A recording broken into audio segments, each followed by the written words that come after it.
Hi everyone, welcome. What's on the meal plan for today for my mixed bin, or my bin of mixed red worms is, I guess if I get too close it starts to get a little bit blurry, but it's the radish and the coffee that you see listed here as feeding number 24 for this now 269 day old worm bin. And over here on the counter you can see that it's been 12 days since the last check-in. And for a while there, instead of pulling up this little tablet computer and looking at this document on the screen, we would just print it out, and I'd bring it down here, print it on paper. But I figured, why don't we save paper and we just look at it this way. However, this whole thing about going back and forth, doing ping-pong feedings, feeding one side to the other, one side to the other, I guess you'll notice right away, feeding 23, the last feeding 12 days ago, was on this side of the bin, and now the game plan is to feed on the same side. So we did announce last week that the ping pong feedings would come to an end, and that's the reason we're going to be feeding on the same side as we did last time. The radish and coffee assortment that I showed you listed is right there. That's what they're going to be getting fed, and the system that we're feeding is over here on the shelf, and you could even see one of the old printouts of the document that I showed you on the screen of the tablet computer. It's one of the older versions showing up to feeding number 22 on the printout. So at this point I think it's pretty much official. We're transitioning away from ping pong feedings with the mixed red worm bin, and we're kind of transitioning over to more of a wedge pattern type feeding. We're going to be just feeding on that other edge of the bin now for a while, trying to get the worms to pretty much bring an end to what's happening on the opposite side of the bin. So I'm going to get that system up onto the bench and we're going to get them fed. So let's get to work. Before we get into this, we're going to apply a little bit of my Mosquito Dunks solution that's in this little spray bottle, because I do once in a while spot a flying insect here and there. Luckily, it seems like the stuff is working. I do have one system, not this system, but I do have another system, my Vermibag Mini, where it does seem to be a little bit of a problem.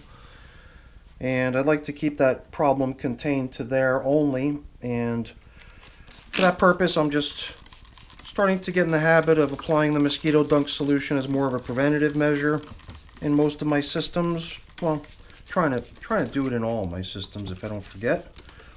But you guys know me if you're regulars here. I do sometimes have a tendency to forget things on occasion. It is kind of nice to see where the last feeding was applied, how there seems to be this really kind of smooth layer of castings material, all freshly deposited stuff since the last check-in. And out here where there was not a feeding, just kind of the way we left it, just little boulders and stuff. I suppose if we had a type of covering here that provides a little bit more protection from drying so that the moisture content of the bin could remain down and recirculating, then we would we'd probably see a lot more worm traffic out here on the surface, and more consistent kind of a top coating like this. But I don't want things to get too muddy in my system, so I've been transitioning from plastic covers wherever possible to a more porous paper-based covering. And this is one of those systems that's already transitioned from plastic coverings to paper-only coverings. Most systems have already gone through that transition. So you might have noticed on the tracking sheet that the last feeding over here 12 days ago was peach and cantaloupe, stuff that the worms really, really like. And as I started brushing back some of the freshly deposited castings, I could already tell how much of a mob scene of worms was collecting over here, in the feeding area. And they seem to like the moisture that's collecting there too. Even though there's paper-based coverings only here, I guess between the feeding zone indicator, the coffee filter that was resting out here, in addition to the newspaper, there was just enough cover to keep the moisture down in the system and keep things really cozy in here for the worms.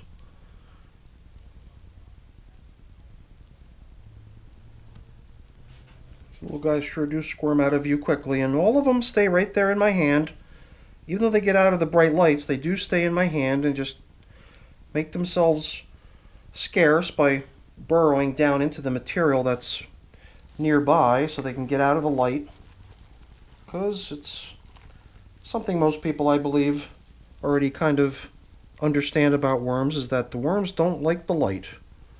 Well, I guess the light usually means sunshine and getting dried out, or it also usually means easy visibility by predators that might care to swing by and make a meal out of you. Oh, look at that cantaloupe rind. Pretty cool looking. So yeah, the worms are definitely not into being out in the bright light. And man, oh man, there are a lot of worms down here in this feeding zone. That is for certain. Look at them all. Holy moly. This has really turned into a vibrant, busy population of worms. And it's so nice to see. So my idea for bedding to accompany today's feeding was not only the old feeding zone indicator, that coffee filter that was resting out over the feeding zone to show us where we last fed, since we've got a replacement, but I also thought that we can just go ahead and utilize the old diagram from a couple feedings ago, since we're pretty much going to transition away from this whole ping-pong feeding approach. I don't think it's necessary to maintain little remnants of the concept, so I think we're going to gradually transition away from the things that remind us of the fact that we were doing ping-pong feedings down here.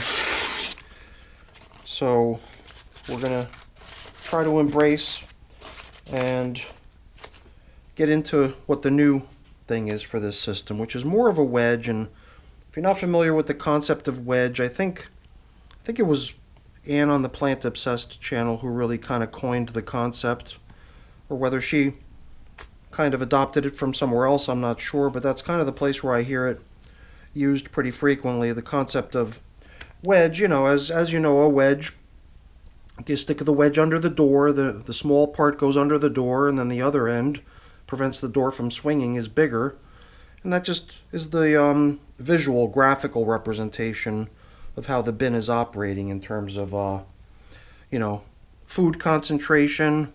If you want to think of that being the big end of the wedge, and then the side that you're not feeding is where the lower concentration of food is, perhaps some food scraps and stuff, but you know, for the most part, the wedge just implies that one thing is happening on one end of the bin and very little of that, whatever that thing was, feedings in this case, I suppose, very little of that is happening on the opposite side. So the wedge just sort of indicates a high level of perhaps food on this end and a very low end on this side, or many worms on this side due to the food being there, vice versa.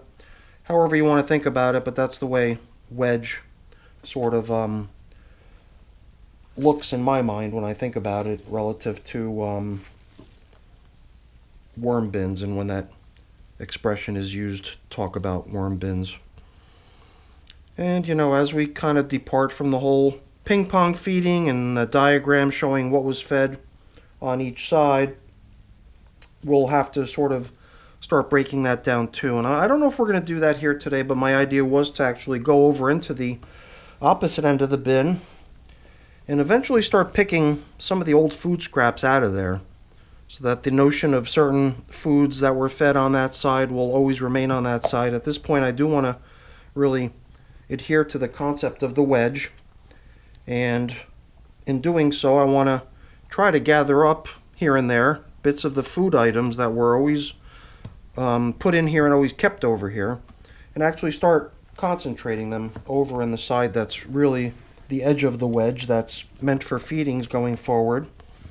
So like that gourd is an object that we could probably check the spreadsheet to see how long it's been in the system. But once again, in the spirit of transitioning from the whole concept of managing this as a wedge, I think we're going to kind of bring it into checking in on that document. And for that matter, I probably won't be maintaining it much anymore.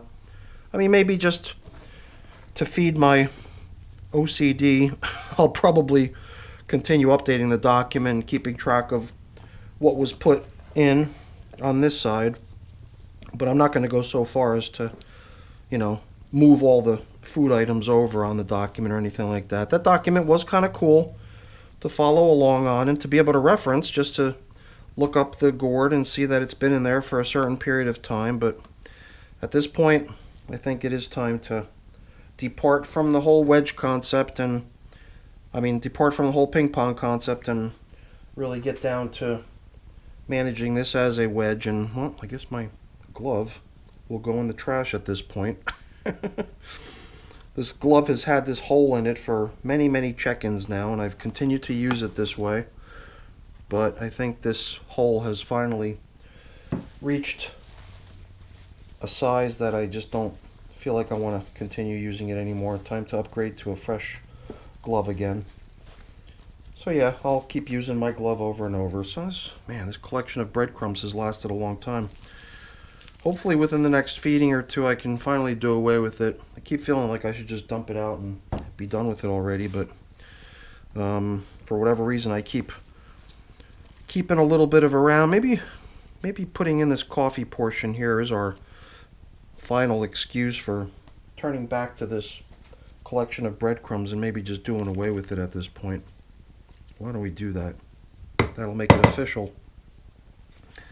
I don't even know when I started feeding that collection of old breadcrumbs, but it has taken quite some time to get to the point where it's finally been depleted. So I'm going to set the feeding zone indicator aside for long enough just to gain access to this system. And at this point, I'm not really looking for leftovers to incorporate over into the feeding at this point per se, but if I do bump into any other larger slow composting items over on the opposite side while the feeding zone is still open the way it is, perhaps I'll put it over there. But I just figured I would do a little bit of aeration. And oh man, I keep getting wowed by the number of worms we pulled out of the feeding zone. And I do believe that they really like radish leaves and coffee and breadcrumbs. And I wouldn't be surprised if we were to come back in here next time and find that our wedge is once again jam-packed with wormies over here on this side, coming out to take part in the bounty of delicious foods that we're laying out for them. And then after a few check-ins of managing this as a wedge, I do believe we'll also maintain the concept of keeping the feedings over on this side, but not so much for managing it as a regular composting bin anymore, but those feedings will be focused on trying to get the worms to actually exit their, their finished castings out here. Once it starts to look more like finished castings and not some stuff that's got all kinds of residual leftover bits of bedding and food scraps and stuff. Here and there we'll continue to try to bring old food scraps over as we bump into them and put them into the active feeding zone and any other debris that we bump into over there, so as to make that stuff nice and clean, as close to being finished castings as possible. And once we finally feel that it is getting close to that point, then we'll really start treating it as a system that's ready for migration and try getting the worms migrated out of that stuff so we can harvest it, gather up the worms, do a haul out, and move them over to a new system. So I've got a few things I got to take care of getting cleaned up and put away, but I'm not going to waste your time with that. That's boring. Before I go really quick, let me just say thank you. Thank you so much for watching. Hopefully you enjoyed the video. If you did, as always, please don't forget to leave me a quick thumbs up before you go. That's always really appreciated. If you haven't done so already, please also consider subscribing to the channel. That's very much appreciated as well. All right, everyone, have a great day. Thanks for watching. Bye now.